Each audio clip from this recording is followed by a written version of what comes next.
welcome to another episode of Livelunch. Livelunch. We are joined by two very special guests, but before that we have food from Belgian chips. Christina requested that we only did fries, we didn't have. Great show. I always Anything. watch them struggling to eat Struggling. really odd things, so I thought something Was last week simple rice? would be good. The struggle to eat. Mm. So we've got chips and we've got a range of dips. We've got buffalo wing, we've got other sauces that I can't pronounce. What was the sauce that you chose? Andalouse, I think. That's the first time I've even heard that It's word. so nice. What is it? Andalouse? I hope that's how you say it, but Sounds What is it? it's just really nice. I don't know what I want it to is. get in the Andaluse action. I just ordered barbecue sauce. I'm a bit basic like that. There it is. There it is, yeah. Andaluse, interesting. Yeah. Great start, LeAnn. Terrific. Great start. Okay. Hey, LeAnn, on that note, while Yohaan's sorting that, introduce yourself, because LeAnn, you've not been on Livelunch before. Hi guys, I'm LeAnn and I'm a student intern. Get close to the mic. Oh, sorry, I'm LeAnn and I'm a student intern. Brilliant. I need to resolve this situation, so you carry on talking. Alright, well, I'll tell you what, let's get into the topic of today, because on Sunday we continue through our series called Your People, and we're talking about your crush. And it wasn't controversial at all. It wasn't countercultural. It was, like I said, everything that people thought I would say. And no, we had a good time. And as always, we have this space in Livelunch to, I guess, ask some questions, explore the subject a little bit more. And we also have some questions that we give to our small groups to get them started in their discussion and conversation, which we did. So I'll just bring up those questions now. I guess what I wanted to one of the things that I started with was really thinking about what Jesus has to say when it comes to relationships, and the tracks that he paints for singleness and for marriage is very different to even the starting point in just wider society from a secular point of view. So the first question I put there is, what do you think are the messages and teaching that our society gives people about romantic relationships? Because in one sense it might feel like, well, it's all free for all, do what you like, but at the same time there are things that are promoted even in the stories of, films and TV and everything that, every time you see a story or of romance, it's saying that there's a good way of doing it. It's demonstrating something. Anyway, so what examples can you think of? What do you think of the teaching that sex is just for marriage? And we'll get into that conversation today. Why do you think that would be the case? And then thirdly, in what ways were you personally challenged by the message, or what questions do you have? And then think about application. So I don't know who wants to go first. Maybe on that third one, your personal reflections, how the message connected with you. Can you kick us off? I love that. So thank you. I keep on forgetting the mic. So I think one of the things that stood out to me was Matt just talking about how there's no in between. So one end of the spectrum is marriage, and the first end of the spectrum is singleness. Other end of the spectrum is marriage, and how there's just no in between. Like the Bible doesn't talk of in betweenness, which I think was really good to set the record straight.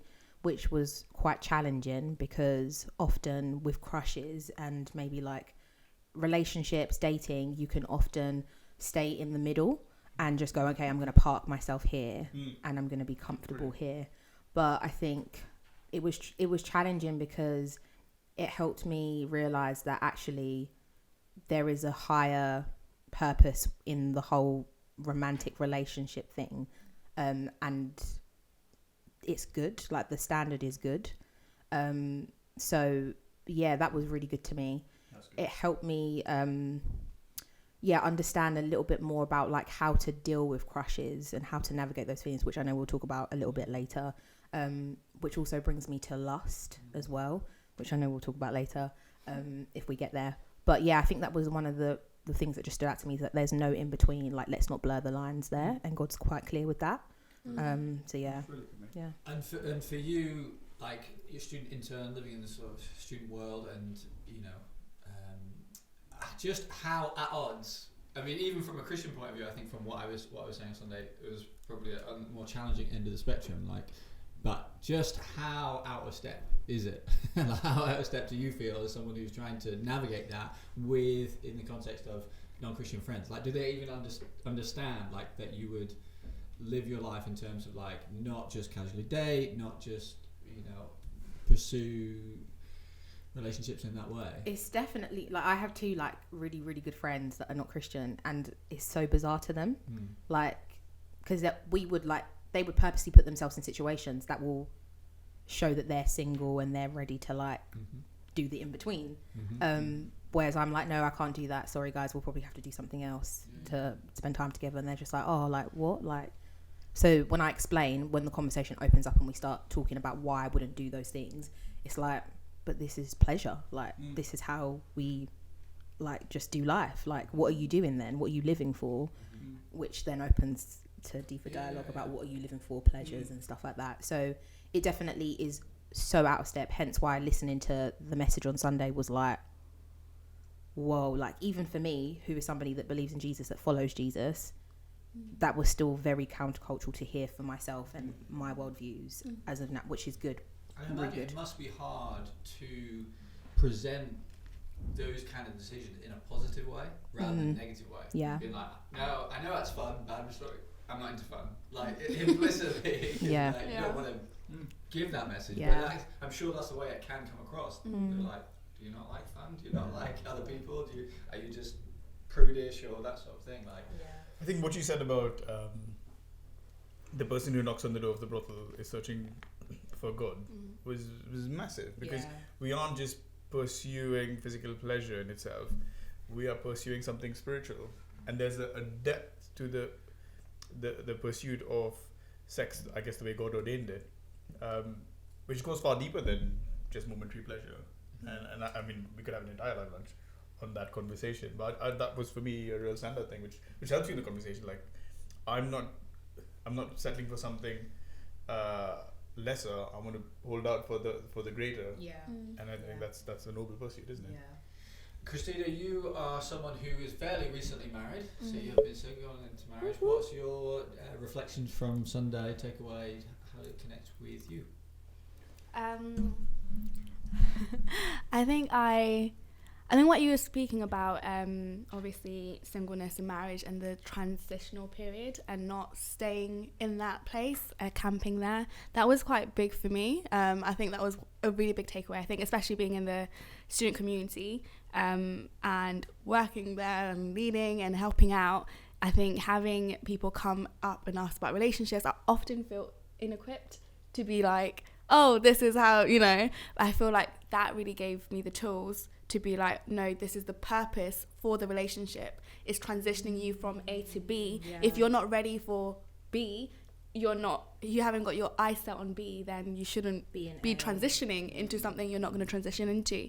But as someone who's recently married, I think, just thinking back off before when I was working, people would be really interested by the fact that I didn't have a sex life. They'll just be like, my colleagues would find that so weird. They were like, this is radical, like you're 25 and and it's just kind of, it's opened up a lot of doors to be like, but that isn't the end or be all. Like, I've lived a very fulfilling life. I have joy, I have peace, I have pleasure in lots of different ways. And for them it's like, but you're not having sex and you have someone that you love and you're not expressing in that way. But I know down the line that's going to be expressed in a way that is safe. And you're talking about certainty and faithfulness and committing and the boundaries that God has given us, and that being good. So that's to be celebrated. Great. I think just jumping into a few questions that we picked up on the back of the sermon. The first one is, did we say what is a crush? How do we define a crush? And then, is it a good thing or a bad thing? But let's start with the definition of a crush. What is a crush? Can I just say, as we get into that, part of the reason that we use this, like, I mean, I don't really know if people use this term of crush, but what I picked up was when I was a school teacher, and like the kids who are like, 12, 13, but they were using it, but also using it in a tongue-in-cheek way, even though you probably didn't understand what tongue-in-cheek meant, but in a sort of slightly sarcastic, over the top, oh, you're crushed, that sort of thing. So it's like a joke, but it's also serious. Yeah. And I had like some year 10 boys that like, they were just a mess around kind of kids, but for some reason they'd come up to me and say, "Sir, do you believe in true love?" Like in a really like sarcastic way, but also like they actually wanted to talk. Yeah. Which is really bizarre. So when we were talking about what we should call Yeah. the series and I put it in, I was like, we should call it Your Crush. And I suggested it and thinking, no, we'll just dismiss that as the title. Yeah, And yeah. then it became the title. So it's No, it's good. quite funny. Anyway, what is a crush? What are you What's talking the about? opposite of true love? Or what is true love not? As in like, Yeah, like the sense of, they would ask like, falling using the in word love. like true and love. What's false love?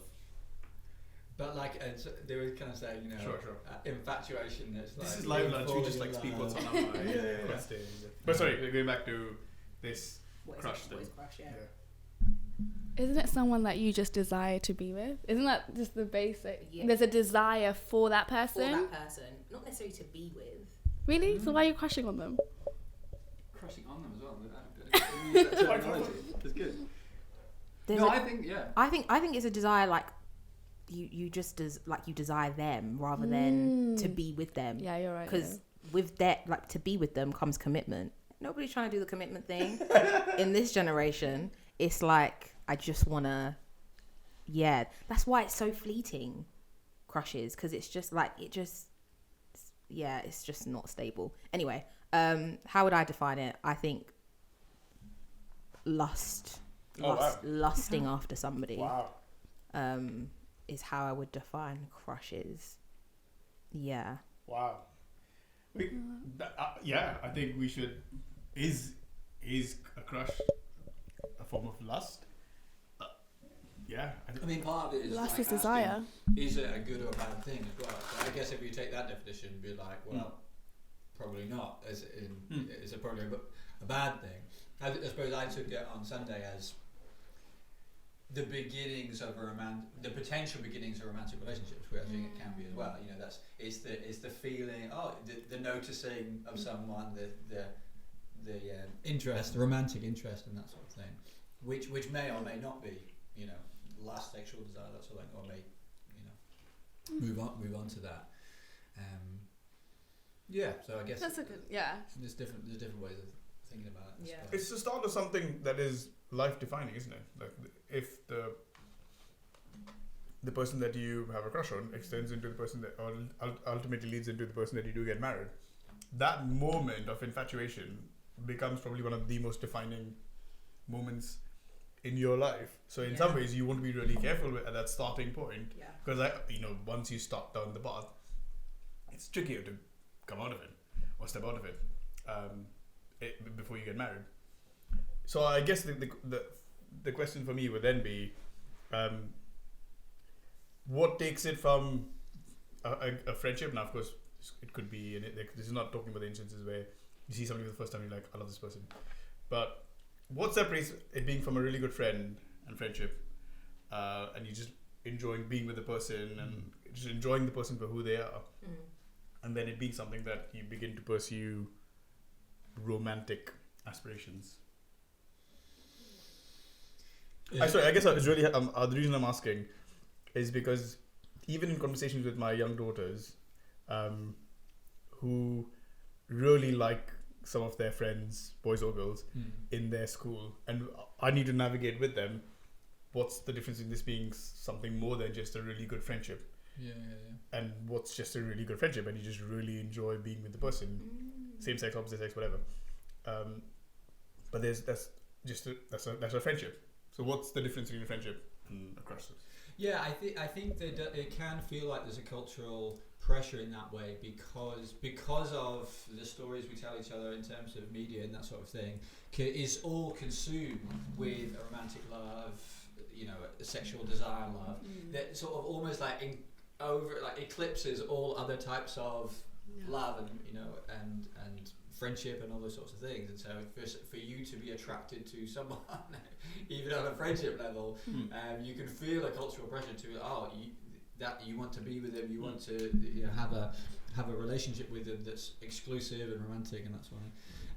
And I think part of that is because that other categories are like really good friendships, for example, whether it's between a guy and a girl or a guy and a girl and a girl, you know, are not often that celebrated. We don't see that, and so even for young people growing up or our kids or that sort of thing, you think, oh, okay, if two people are in a real, the deepness of connection with another person has to be sexual, or has to have sexual undertones or something like that. Like that is how we view it, because so often that's what the conversation is, but doesn't necessarily have to be like that. But as a pastor, what would you say to people who came to you with that situation? What they're figuring out, whether is it just friendship or is it more than a friendship? And sorry, you girls are pastors as well, so it's not just a question for Matt. I think be honest with yourself. I think be honest with speak to others as well. You know, it could be in one sense. You know, you don't know what's going on in someone's head, and I think some things can be a phase or feelings or that sort of thing. And so I think, I mean, one of the things that I was quite straight with it on Sunday in terms of like, if you like someone, just ask them. and that probably comes from a sense of.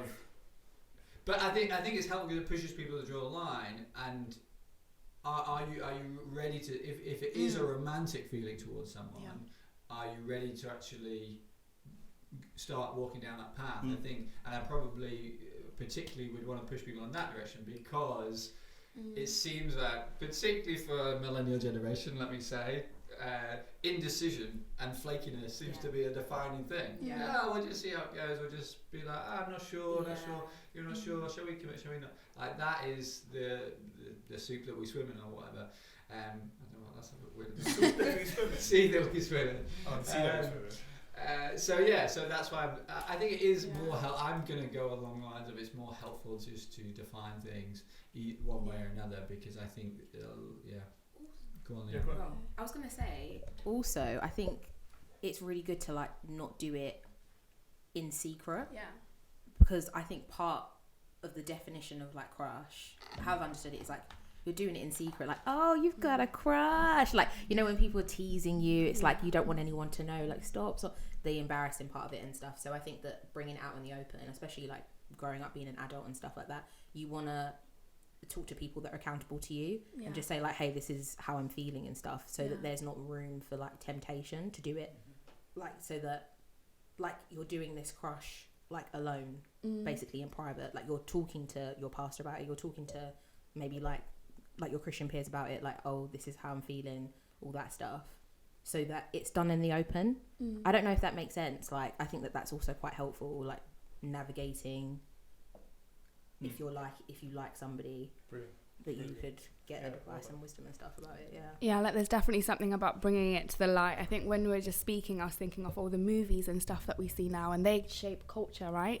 And we see in these movies that a crush is basically just obsessing over somebody. Oh, they lock her. Oh, they talk. Oh, did they talk to me? Oh, did they? You know. And I think you're building up narratives in your head. You're coming up with different scenarios, and I think actually in those movies, that doesn't work out. If we think about it, most of the movies, not many people end up with their crush. Nope. They pursue their crush, and then it ends up being, you know, some friend, some geeky friend, or someone who they're like, oh yeah, you are my true love, whatever that is. But like, it's just something that is a lot in your mind and building up scenarios. So I think bringing it to the light, speaking to people about it. What is it about this that excites you? Like, what is lacking right now that is drawing you to seek attention from this person, or want validation from this person, or a lot comes into it that we need to unpack together with your friends, and just I don't know.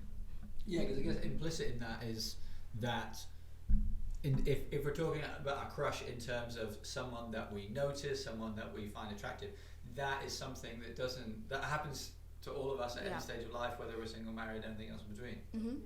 So, and I think it's probably important to say that, because we can think, well, you know, you can have the idea that, okay, when you get married, then you're just, you know, you're completely blind to everyone else in the world. It's like, no, actually, you are going to notice people. That is, but it's what you do with that, whether you entertain that idea and thought. And so when I'm talking about, you know, I again said it quite plainly on Sunday in terms of you get married and then you commit to them. There is a proactive choosing.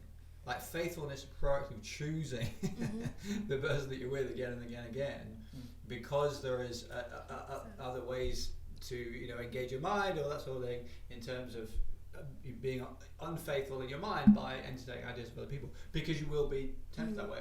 And just noticing someone else, that's not wrong. You know, and that's just part of who you are and part of life. But it's what you do with those thoughts that is a question. That sort of thing. Can I just, quickly?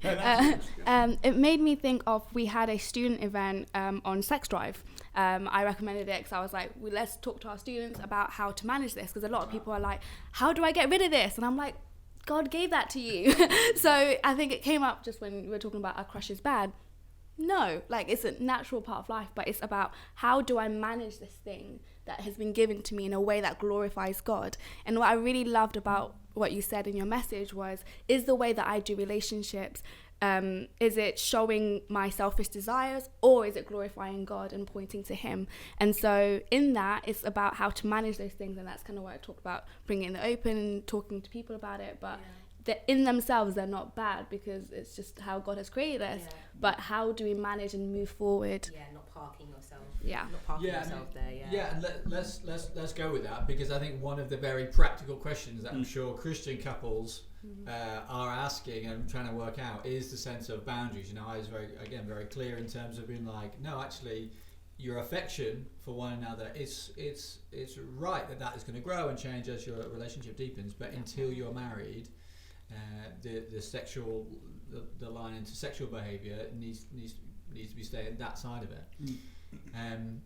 But which is not easy. Let's not be flippant about it. But I guess I imagine that would be one of the sort of the key questions for Christian couples. Like, how do we do that? How do we stay pure sexually in a relationship? So should we open that can of worms? Boundaries. Okay. It's such a tricky one, because I remember, interestingly, our stories ran quite parallel. We both got married, not to each other. Our wives lived with each other. That's true. And we were both dating them around the same time.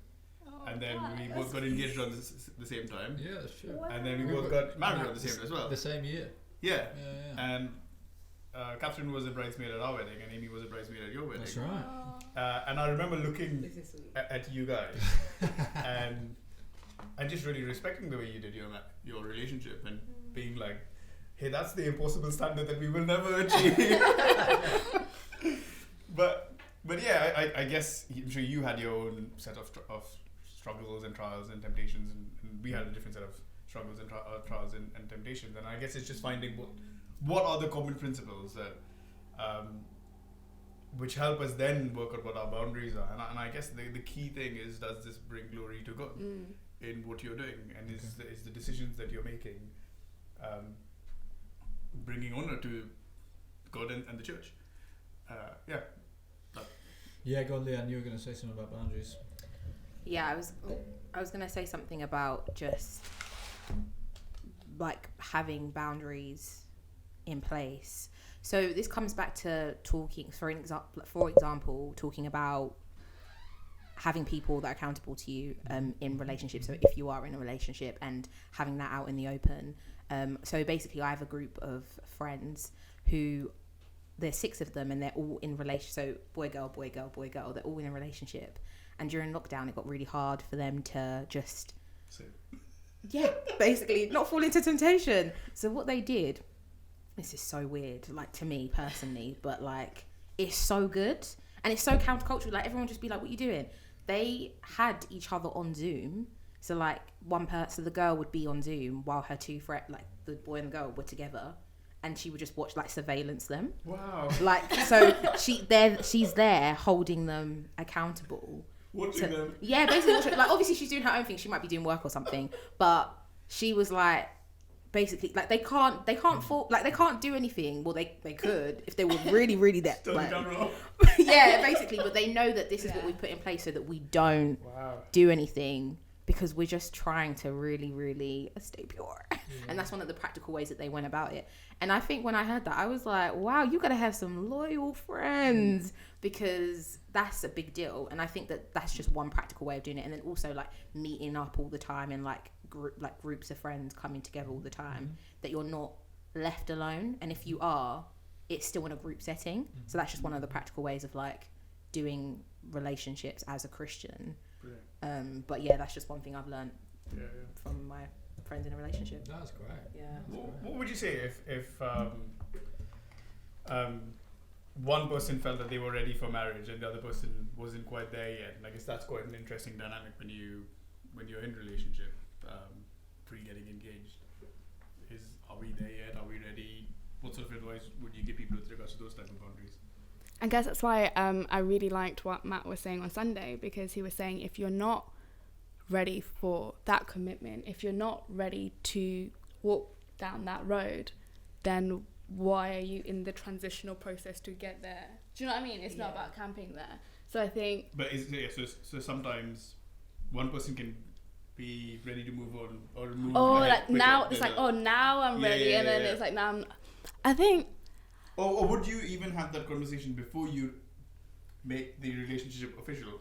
Or is that too soon? I think I would. I think you're setting the boundary, like you're setting it up before you've had the conversation, because as we heard in the preach, the intention, the goal, the purpose is marriage. And I know sometimes like you have those conversations like, oh, it's too early, like you're trying to discern when to have these conversations. But I think at least we know that we've been knowing that the end goal is this. Let's at least have this like kind of like vague conversation about our expectations, so that when we get there, it's not like, oh, where's this all coming from? Yeah, like, and the relationship purpose being to go there. It's natural for people to kind of get there at different points, maybe.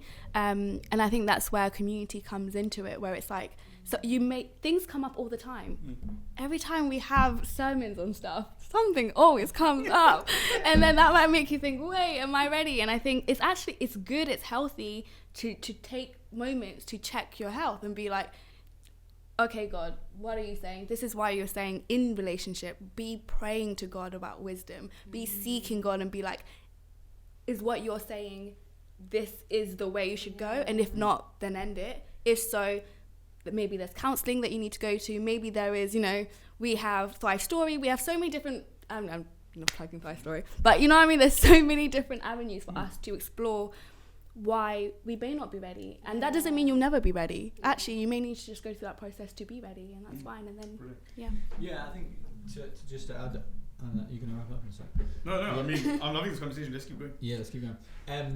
I think there's a tension there, isn't there? Because on one hand, I'm saying like, yes, a relationship is. I think LeAnn's right. You want to be both going into a relationship with an expectation. We see this as starting a road together that potentially leads to marriage.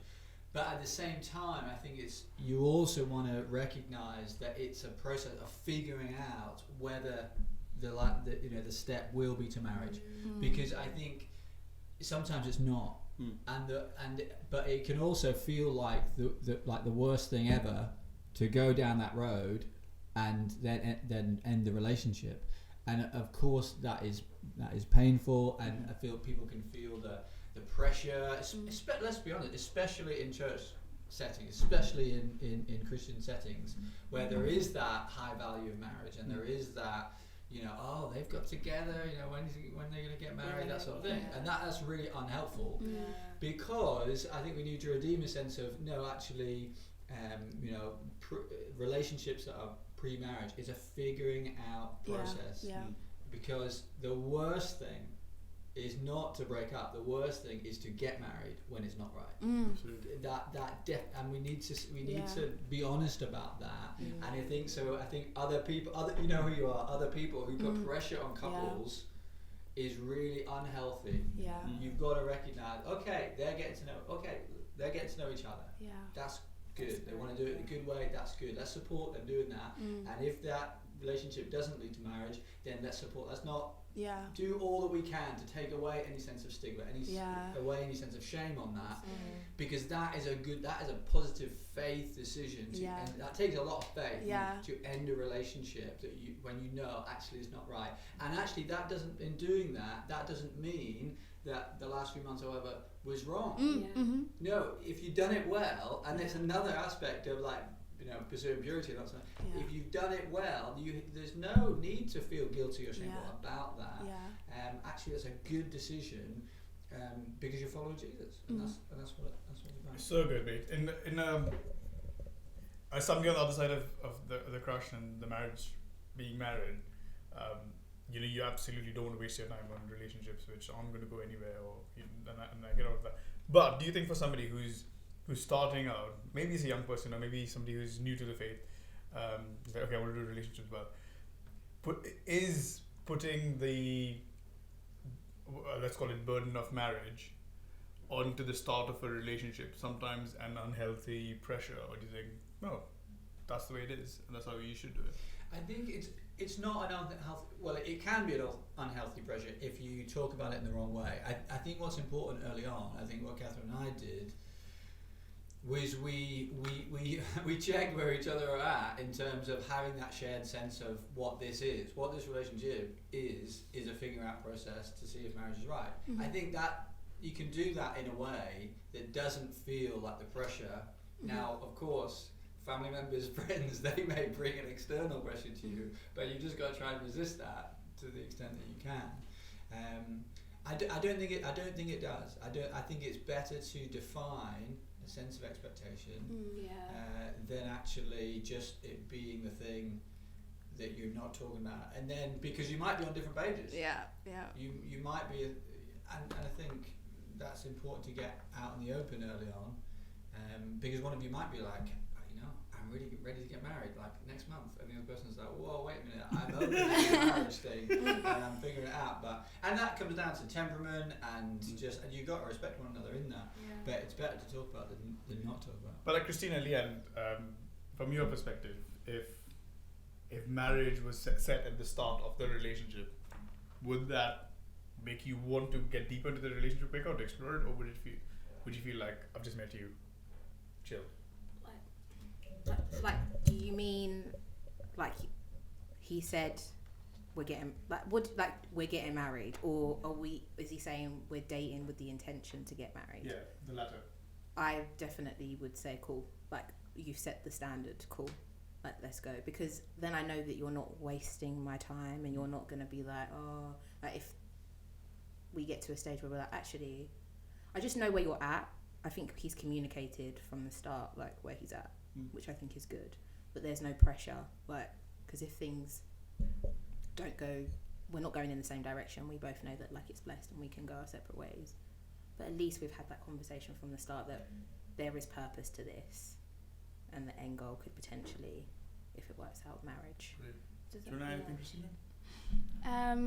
No, I haven't got too much to add, but yeah, going into my relationship with my now husband, I had that lens and he had that lens, and it's not like we were like, let's get married now, but it was like, can I see myself potentially marrying this person? And if I couldn't, I wasn't going to go into it. If I could, then, and I did, so that's why. So yeah, I think it's a helpful lens. Great. Yeah. Could I super quickly just rewind to the boundaries conversation? Yeah, I think we probably moved on from that a little bit. But I think, to try and help the Christian couple who is finding the boundaries, particularly with sexual behaviour, difficult, I think acknowledging that it is difficult, it is a struggle, I think is part of it. There's no point in denying it. I think what LeAnn was saying there about actually helping one another and friends helping friends in that and being accountable is a good thing. I think thirdly, I probably want to say as well, to try and keep in mind just a positive vision of purity and godliness, and I think that was what I was trying to communicate on Sunday. The danger in this area is that we think, wow, sex is bad because we're saying no, this is the Christian teaching on it. Therefore, sex is bad, and we just need to not engage with the idea at all, but actually, also seeing the purity and godliness as a positive thing and a good thing. Otherwise, it can just feel like I'm just not doing something that I really want to do. Rather than you're sort of trying to not do that, rather than seeing yourself as someone who is choosing something that's good. I'm choosing to pursue something that the world doesn't, and that's the difficult, because the world does not value it. The world does not value faithfulness in the way that God does. The world does not value purity and even respect for others in the way that God does. But that's what I tried to do on Sunday, was trying to help people to see that is going to keep your heart in the right place, saying, no, God, I want to be like you. I don't just want to see you as someone who stopped me doing something I want to do. I want to be like you. And every time I'm saying no to sexual behaviour outside of marriage, it's because I'm actually saying yes to your vision for it, and trusting you, for it. And that's in one sense, that's what all sin is when we're taking something without trusting God. And the opposite of sin in that sense is thankfulness to God. We receive from God, we're trusting Him and trusting He provides what we need. And that, you go back to Romans 1 and the contrast between people that the way humanity went wrong, according to Romans 1, is that we stopped thanking God. And that's like, what? We stopped being grateful. No, we stopped trusting that God would provide what we need, and we started taking it and doing things, and it even talks about the different sexual behaviour that leads you down, because you're taking something on your own terms rather than receiving something from God on His terms. And that's the thing, because sex is good. Sex is a gift. In the right context, it is blessed and is blessing, and God says yes in one sense, but we can easily get in the idea, and the enemy does. The enemy wants to get in and cause us to think about God just wants to restrict you. And He doesn't. God wants to bless you, and the blessing that He has is bigger than any restriction that might be there. Anyway, that's my little rant on that. Sounds good. You always bring it back to Jesus, even in the preach. He started with the beginning. I love that. Yeah, it's good. Any other questions that we want to go down? No. I think I've run to the end of my rant now. No, but I really enjoyed what you were saying, Matt, earlier, because I do say to people, when a relationship ends, doesn't mean that it was unsuccessful.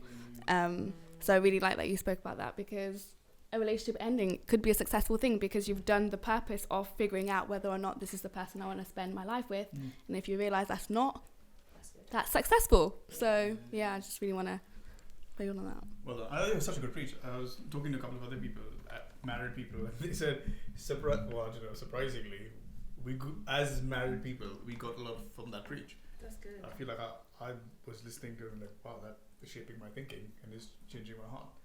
So I thought, Matt, that was really well done. Oh, thanks, really well done. And you made us laugh, and you got like a round of applause and everything. Well, you know what, we're going to continuing next week on a similar theme, because we are talking about marriage. Jill's preaching this Sunday about marriage, and so I'm sure we'll pick up the conversation next week as well.